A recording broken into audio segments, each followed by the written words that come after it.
जय श्री श्याम, राधे राधे। जैसे कि हमने पिछली वीडियो में बताया था, हमने अपने क्वेश्चन के सॉल्यूशन कहाँ तक किए थे, 23rd क्वेश्चन तक। आज हम स्टार्ट करते हैं अपने अगले क्वेश्चन यानी कि 24वें क्वेश्चन से। देखिए 24वां क्वेश्चन क्या कहता है, what is the value of this. अब 24वें क्वेश्चन को हल करने से पहले एक बार इसकी जो स्टेटमेंट दी गई है उसको थोड़ा सा करेक्ट कर लेते हैं। ये जो सिंबल दिया गया है ये आपको वर्गमूल का सिंबल है, यानी कि स्क्वायर रूट का सिंबल है। तो आपकी एग्जैक्ट स्टेटमेंट क्या है, वर्गमूल 8 वर्गमूल 18 माइनस दो वर्गमूल 2, ये आपको दिया गया है। इसको आपको हल करना है। इसको हल करने के बाद आपको अपना उत्तर निकालना है, यानी कि आंसर फाइंड आउट करना है। ठीक है, तो अब इसको क्या लिख सकते हैं हम, वर्गमूल 8 को 4 गुना 2 जमा में 9 गुना 2 माइनस 2 वर्गमूल 2। अब चार किसका वर्ग होता है, 2 का, तो ये 2 बन के बाहर निकल जाता है और क्या बनेगा, 2 वर्गमूल 2। और 9 किसका वर्ग होता है, 3 का, तो ये 3 बन के बाहर निकलेगा और आपके पास रहेगा 3 वर्गमूल 2 माइनस 2 वर्गमूल 2। अब एक में आपके पास प्लस है, एक में माइनस है, दोनों एक दूसरे को कैंसिल करेंगे तो आंसर क्या बचेगा आपके पास, 3 वर्गमूल 2। तो वर्गमूल 2 का मान अगर हम दशमलव में निकालें तो वो होता है 1.41। अगर 3 को आप 1.41 से गुना करते हैं तो वो आएगा 4.24। तो आपका जो आंसर आएगा 24वें क्वेश्चन का वो आएगा 4.24। तो देखते हैं कौन सा ऑप्शन ठीक है। तो जो आपका ऑप्शन नंबर ठीक है वो कौन सा है भाई इसका, देखिए ये आपके पास ऑप्शन है, आपका ऑप्शन नंबर ठीक है सी, जो कि क्या है 4.4। ऑप्शन नंबर सी आपका ठीक हो जाएगा। ठीक है भाई, तो चलिए अब करते हैं अपने अगले क्वेश्चन। तो आप अपने अगले क्वेश्चन में देखिए आपको क्या दिया गया है। आपके अगले क्वेश्चन में आपको दिया गया है एक समकोण त्रिभुज। समकोण त्रिभुज कैसी होती है, जिसका एक कोण कैसा हो, 90 डिग्री का। एक ऐसी त्रिभुज जिसका एक कोण 90 डिग्री का हो, इसको क्या बोला जाता है, हाइपोटेन्यूज यानी कि कर्ण। इसको क्या बोलते हैं, बेस यानी कि आधार। इसको क्या बोला जाता है, परपेंडिकुलर यानी कि लंब।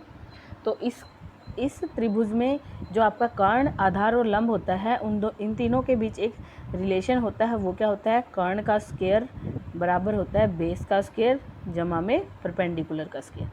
अब आपको इन तीनों में से कोई दो दे के एक की वैल्यू पूछ लेगा, आपको या तो कर्ण निकालने को बोलेगा बेस और आधार देके, या कर्ण और आधार देके परपेंडिकुलर निकालने को बोलेगा, यानी कि लंब निकालने को बोलेगा। चलिए अपने 25वें क्वेश्चन में देखते हैं आपको क्या निकालना है। क्या दिया गया है भाई, आपको AC का मान दिया गया है, यानी कि आपको कर्ण दिया गया है। आपको BC का मान दिया गया है, यानी कि लंब दिया गया, और आपको निकालना क्या है, आधार। ठीक है भाई, तो जहाँ जहाँ आपके मान दिए गए हैं, यानी कि इस रिलेशन में जिस चीज़ की वैल्यू दी गई है वो रख दीजिए और बाकी को ऐसे कैसे छोड़ दीजिए। क्या था आपके पास, कर्ण का स्क्वायर यानी कि हाइपोटेन्यूज का स्क्वायर बराबर होता है, इक्वल होता है परपेंडिकुलर का स्क्वायर प्लस बेस का स्क्वायर। यहाँ आपको दिया गया है कर्ण कितना है, 10, परपेंडिकुलर कितना है, 6, और आपको निकालना क्या है, बेस का स्क्वायर। ठीक है भाई, तो आपका 10 का स्क्वायर होता है 100 और 6 का स्क्वायर यानी कि 6 square is equal to 36 plus base का स्क्वायर। अब ये 36 आपके राइट साइड में यानी कि दाईं तरफ किस में है, जमा में, और तो आपके बाईं तरफ आके ये किस में हो जाएगा, घटा में। ठीक है भाई, तो आपका यहाँ से क्या आएगा, 100 घटा 36 यानी कि 100 minus 36 is equal to base का स्क्वायर। तो ये किसके इक्वल हो जाएगा भाई, आपका 64, यानी कि बेस का स्क्वायर किसके बराबर है, 64 के बराबर, यानी कि 64 क्या है, 8 का वर्ग यानी 8 स्क्वायर, ये बराबर है बेस के स्क्वायर के। यहाँ से बेस का मान कितना आएगा, 8 सेंटीमीटर, जो कि आपका ऑप्शन नंबर है ए। तो 25वें क्वेश्चन का कौन सा ऑप्शन ठीक है, ए ऑप्शन। अब चलिए अपने 26वें क्वेश्चन पर। तो आपका 26वां क्वेश्चन भी कैसा है, आपके 25वें क्वेश्चन जैसा ही है। इसमें भी आपको लंब और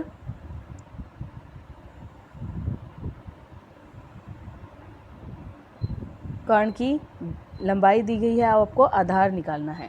तो अब जैसे कि अपने पिछले क्वेश्चन में क्या था, बेस का स्क्वायर किसके बराबर था, कर्ण का स्क्वायर माइनस परपेंडिकुलर का स्क्वायर। यहाँ से क्या करोगे आप, कर्ण का मान रखो 15 का स्क्वायर माइनस लंब का स्क्वायर जो कि है 9। अब 15 का स्क्वायर 225 होता है, माइनस करोगे 9 का स्क्वायर आपके पास 81 होगा। ये किसके इक्वल आएगा, 141। अब अगर बेस का स्क्वायर आपका 144 के बराबर है और आपको पता होना चाहिए 144 किसका स्क्वायर होता है भाई, बेस का स्क्वायर बराबर है 12 का स्क्वायर, यानी कि 144 12 का स्क्वायर है। ठीक है, तो यहाँ से बेस का मान कितना आया, 12 सेंटीमीटर, जो कि आपका ऑप्शन नंबर है डी वाला। ठीक है भाई, आपका 27वां क्वेश्चन भी इसके ही जैसा है। इसमें क्या दिया गया है, आपको एक त्रिभुज दी गई है। चलिए भाई, अब अपना 27वां क्वेश्चन करते हैं। 27वें क्वेश्चन में आपको क्या दिया हुआ है, आपके पास एक त्रिभुज है जिसकी आपको एक भुजा निकालनी है AC, और आपको क्या दिया गया है, BC दिया गया है 5 सेंटीमीटर और AB दिया गया है 7 सेंटीमीटर।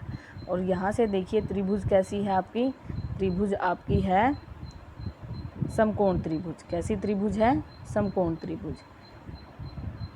अब समकोण त्रिभुज है तो आपके पता है कर्ण का स्क्वायर बराबर है लंब का स्क्वायर जमा में आधार का स्क्वायर। अब यदि आपको AB की वैल्यू 7 गिवन है और BC की वैल्यू 5 गिवन है, तो इसका मतलब है आपको परपेंडिकुलर गिवन है, यानी कि लंब गिवन है दिया गया है और आधार दिया गया है। तो 5 का स्क्वायर 25 और 7 का स्क्वायर 49। जब आप इन दोनों को ऐड करते हो तो आपके पास क्या आएगा, आपके पास आएगा 74। यानी कि यहाँ से कर्ण का स्क्वायर यानी कि कर्ण का वर्ग कितना आया है, 74। तो कर्ण निकालने के लिए आपको क्या निकालना पड़ेगा, इसका वर्गमूल। क्या निकालना पड़ेगा, इसका वर्गमूल। किसका वर्गमूल, 74 का, यानी कि 74 का आपको वर्गमूल निकालना पड़ेगा। अब जैसा कि आप जानते हैं 64 किसका वर्ग होता है, 8 का वर्ग होता है। तो 64 का वर्गमूल किसके बराबर हुआ, 8 के। अगर ये 74 आपका 8 से बड़ा है तो इसका वर्गमूल 8 से कहीं ना कहीं बड़ा होगा। तो अब हम कैसे निकालेंगे इसको, हम इसको भाग विधि से निकालेंगे। मैंने पिछली वाली वीडियो में आप लोगों को भाग विधि सिखाई थी। यदि आपको नहीं आती है तो पिछली वाली वीडियो को ज़रूर देखिएगा। दोबारा से इसमें थोड़ा सा मैं आपको बता देती हूँ कैसे निकालते हैं। जैसे आपको 74 का निकालना है, इसमें हमें संख्याओं के जोड़े लेने होते हैं। तो यहाँ तो हमारे पास सिर्फ एक ही डिजिट है जो कि 74 है, तो वो एक ही बार में जोड़े में बन जाएगी। अब हमें अपना डिवीज़र यानी कि भाज्य ऐसा लेना होता है कि हमारा भाज्य और भागफल सेम हो। तो हम यहाँ 9 तो ले नहीं सकते क्योंकि 9 की 9 से गुना 81 आती है जो 74 से ज़्यादा है, तो हमें 8 ही लेना पड़ेगा। तो यहाँ से अगर 64 आता है तो हमारे पास बचेगा कितना, 10। अब हमारे पास डिजिट जब भी भाग विधि में ख़त्म हो जाती है तो हम दशमलव लगा के 0 को उतारते हैं। अब 0 वर्गमूल निकालते वक्त हमेशा जोड़े में उतरेंगी, एक 0 नहीं उतार सकते, हमें 2 ही उतारनी पड़ेंगी। तो अब हमें अपना नया भाज्य ढूंढना है। उसके लिए हम क्या करेंगे, जो आपका पहले वाला होता है उसका 2 गुना कर देंगे। तो 8 का 2 गुना 16। और अब इकाई का एक तो हमने यहाँ क्या रखा, 5 रखा। जब इसको हम 5 रख के मल्टीप्लाई करते हैं तो हमारे पास मल्टीप्लाई आती है 855, जो कि 1000 से कम है। तो अब हम यहाँ पे क्या करेंगे, 6 रख के देखेंगे। अगर वो 1000 से ज़्यादा आता है तो हम 5 पे चलाएँगे। तो अब देखिए 6 रख के, तो ये मल्टीप्लाई करोगे तो क्या आएगा, 6, 9 और 9।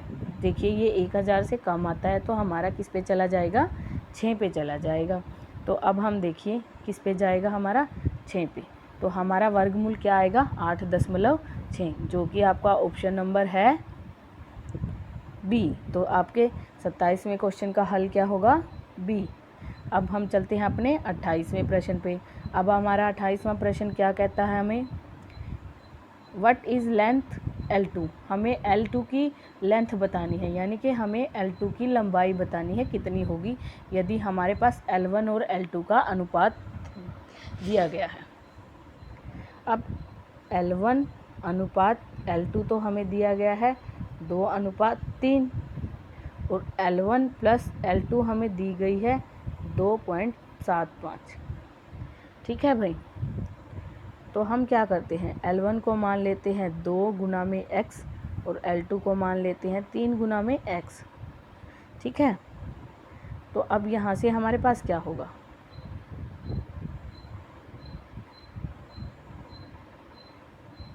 L1 जमा में L2 किसके बराबर आएगा, 5x के, जो कि क्या है 2.75 बराबर है x। यहाँ से हम x का अगर मान निकालेंगे तो वो हमारे पास क्या आ जाएगा,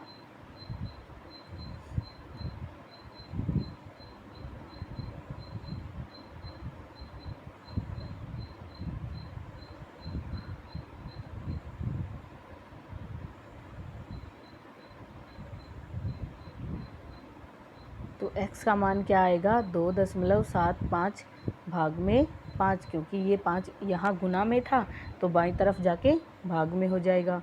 तो अगर आप 2.75 को 5 से भाग करोगे तो x का मान 0.55 आएगा।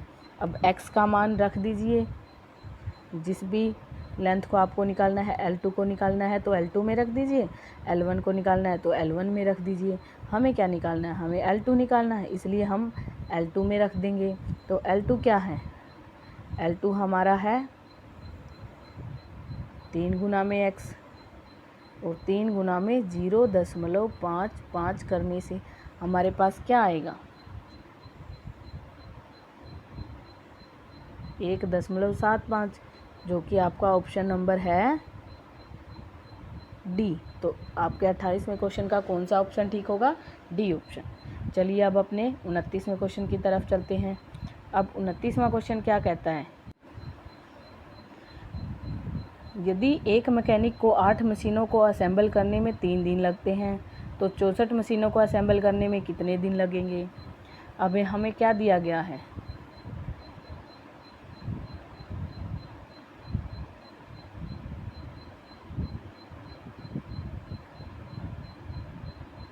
हमें दिया गया है कि एक मशीन को असेंबल करने में कितने दिन लगते हैं, 3 दिन लगते हैं।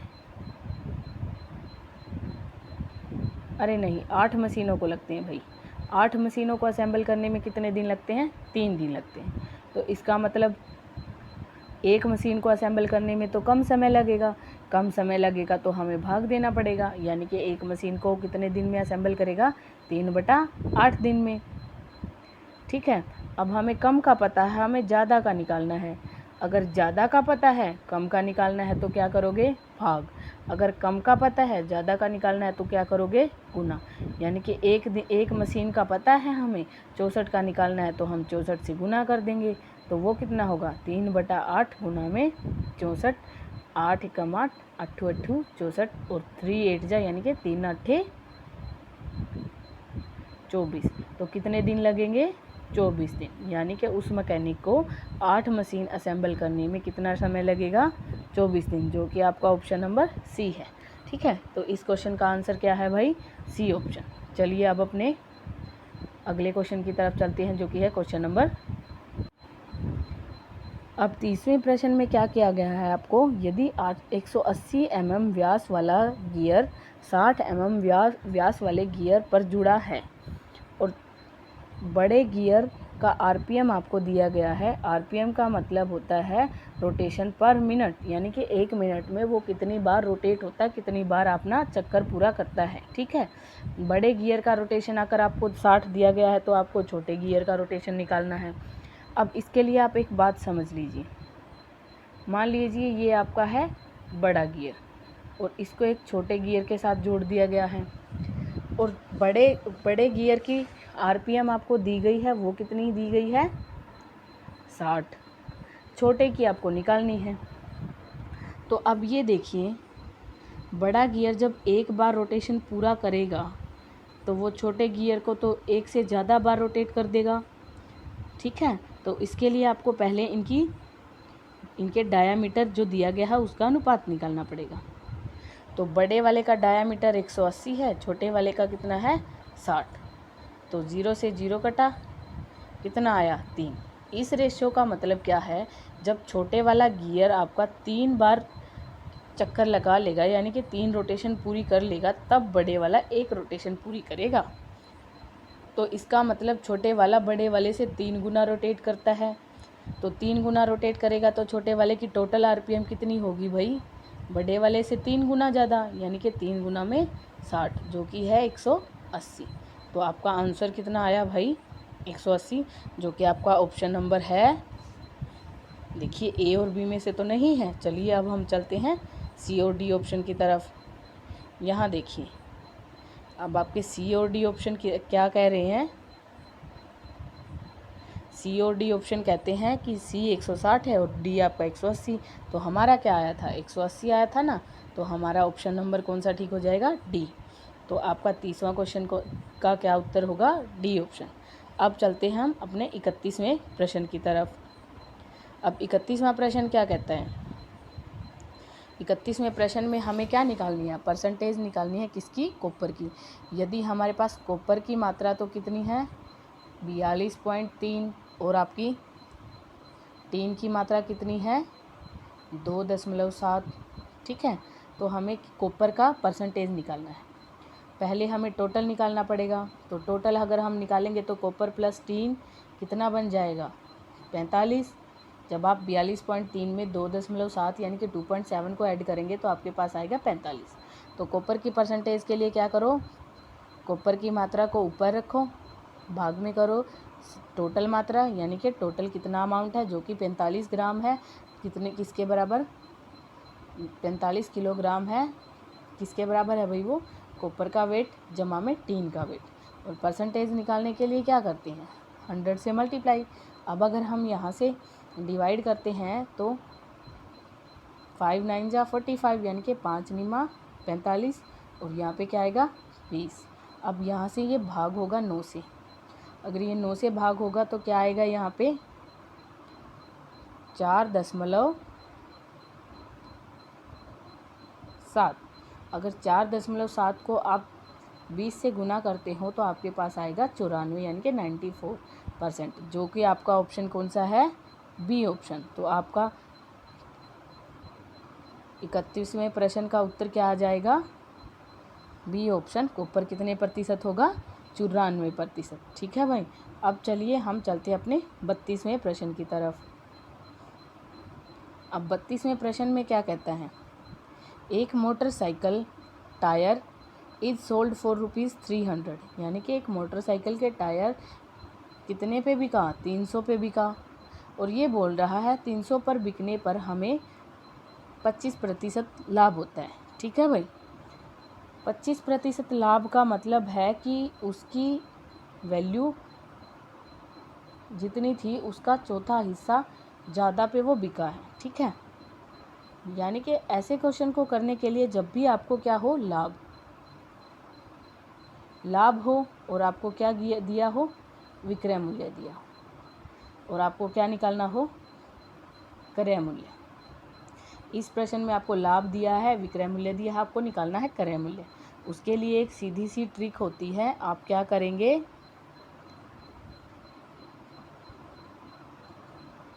क्रय मूल्य बराबर होता है विक्रय मूल्य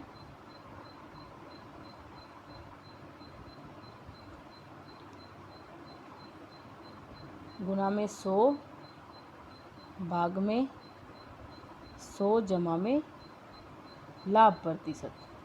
ठीक है भाई, अब आपको क्या दिया हुआ है विक्रय मूल्य दिया हुआ है और वो कितना दिया हुआ है 300, इसको गुना करो कितने से 100 से, और लाभ कितना दिया हुआ है 25%, तो यहाँ पे 25 डाल दो।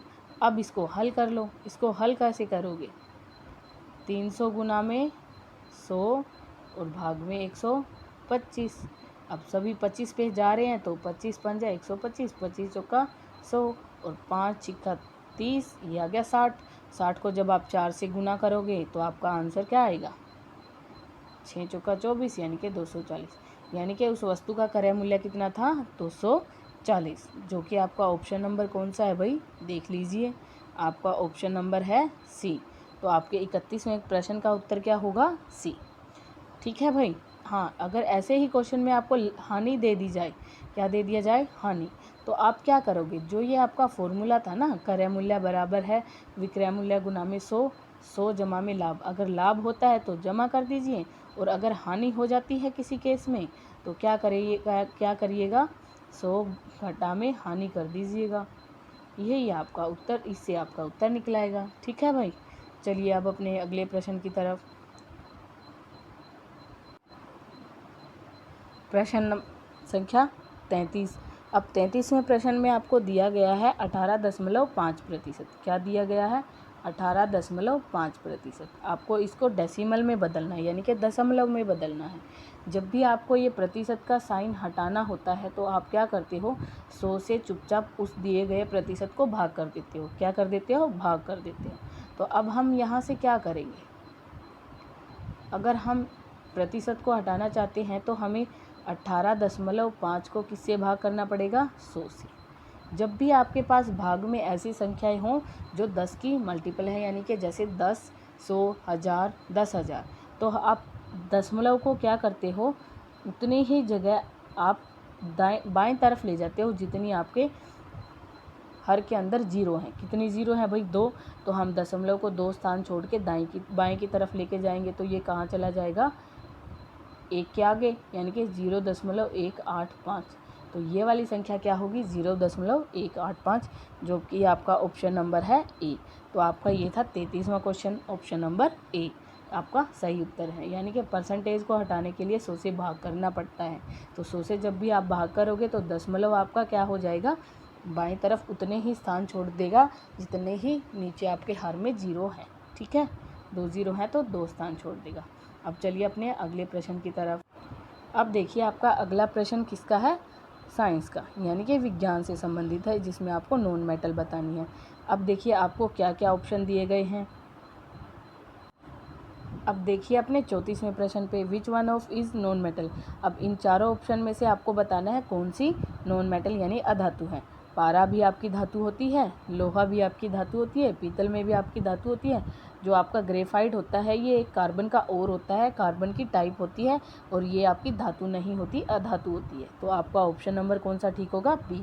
तो इस प्रश्न का उत्तर क्या होगा भाई,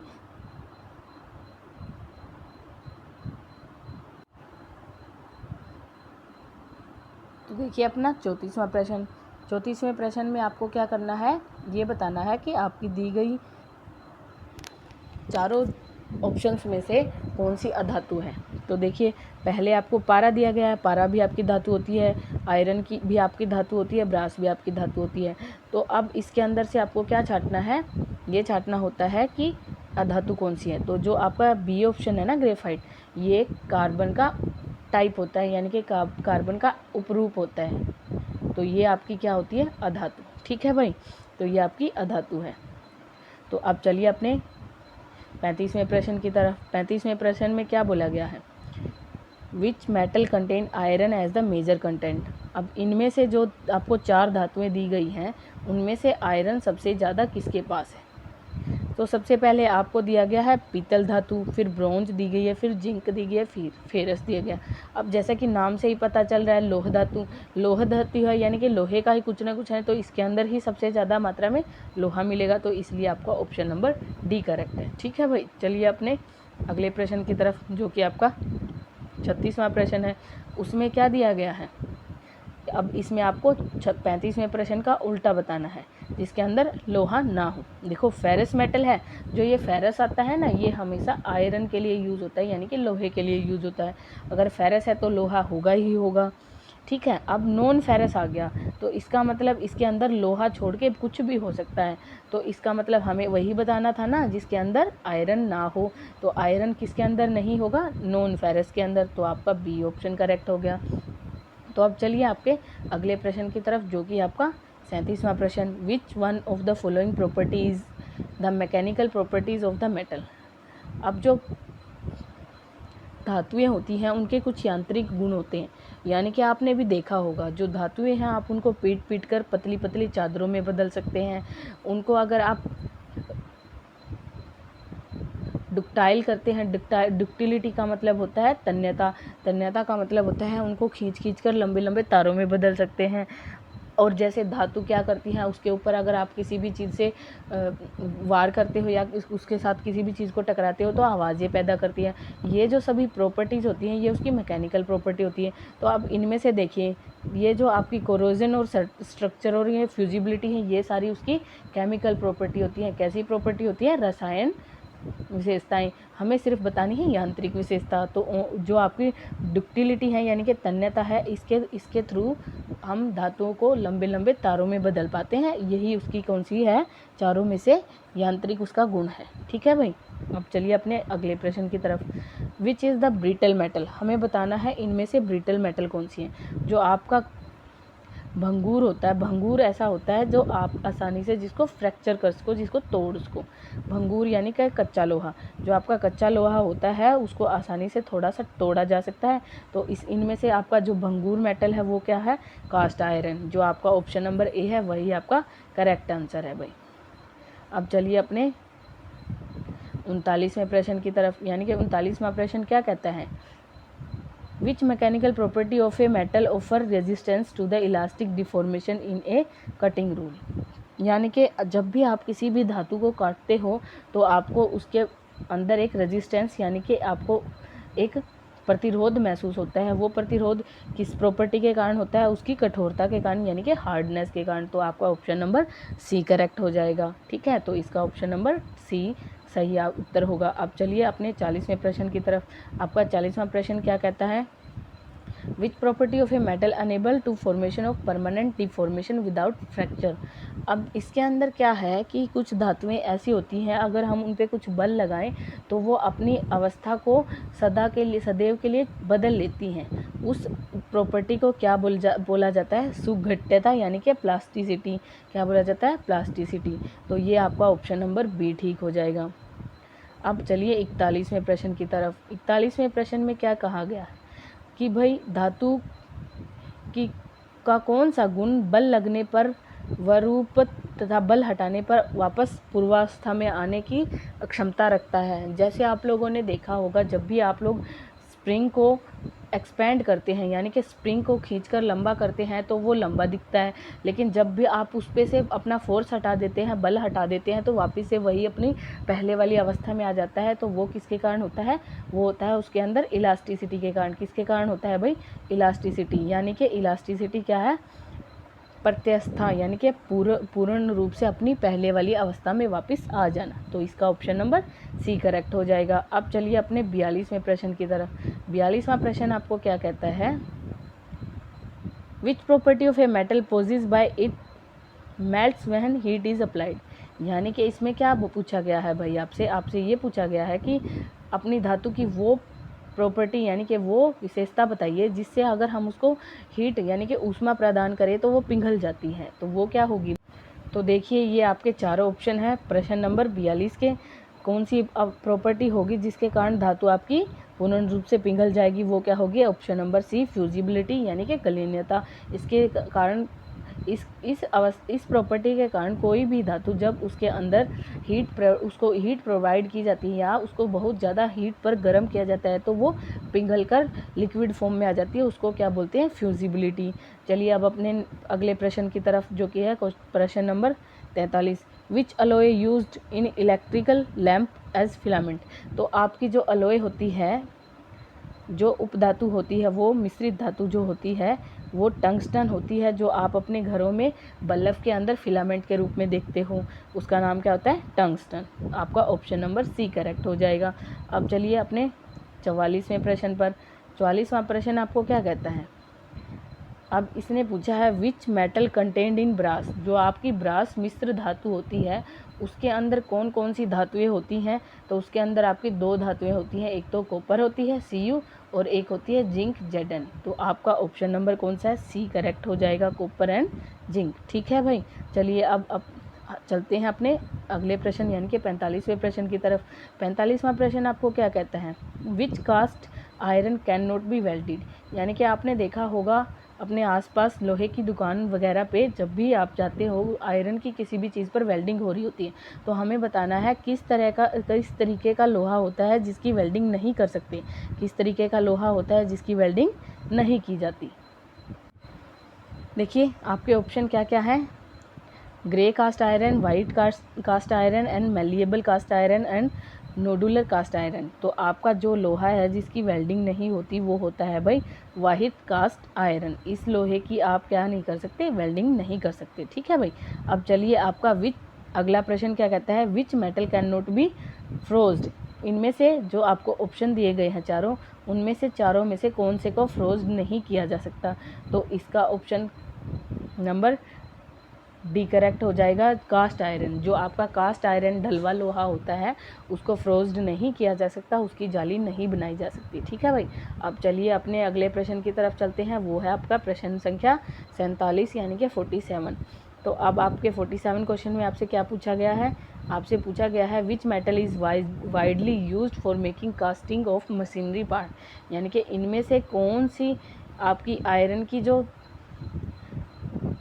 टाइप है जिसको सबसे ज़्यादा मशीनरी पार्ट यानी कि मशीनों के पुर्जे वगैरह बनाने में यूज़ किया जाता है, और वो आपकी होती है भाई ग्रे कास्ट आयरन। जो आपका ग्रे कास्ट आयरन होता है, देखा भी होगा आपने, जो आपके जो घर में नए नए लोहे के सामान यूज़ होते हैं वो हमेशा चमकीले ग्रे कलर के होते हैं, वही जो होते हैं वो ग्रे कास्ट आयरन के बने होते हैं, इसीलिए वो ग्रे कलर के होते हैं। ठीक है। तो चलिए अब अपने 48वें क्वेश्चन की तरफ चलते हैं। अब हमें बताना है भट्टियों के बारे में। किसके बारे में, जैसे जैसे हम अपने आयरन वगैरह या अन्य धातुओं को भट्टियों में पिघलाते हैं ना, उन भट्टियों के बारे में बताना है। तो चलिए, which furnace is use to get pig iron from the iron ore. यानी कि लौह अयस्क में से आपको जो आपका पिग आयरन निकालना होता है, तो उसके लिए आप कौन सी फर्नेस का यूज़ करते हैं।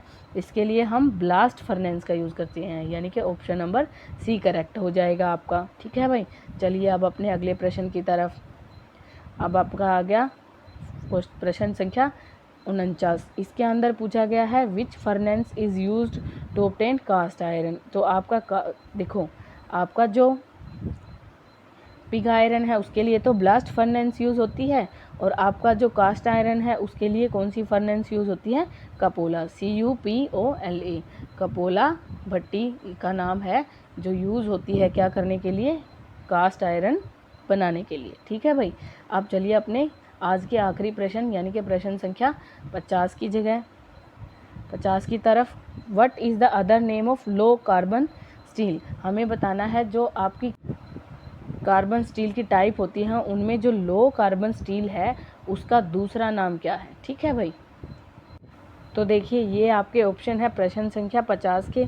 ए है उसका नाम अलोए, लो अलोए स्टील है, हाई अलोए स्टील है, हाई स्पीड स्टील है और मिल्ड स्टील है। जो आपकी लो कार्बन स्टील होती है उसका दूसरा नाम होता है मिल्ड स्टील, यानी कि डी ऑप्शन करेक्ट हो जाएगा।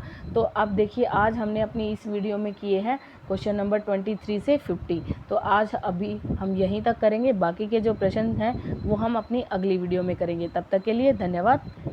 राधे राधे।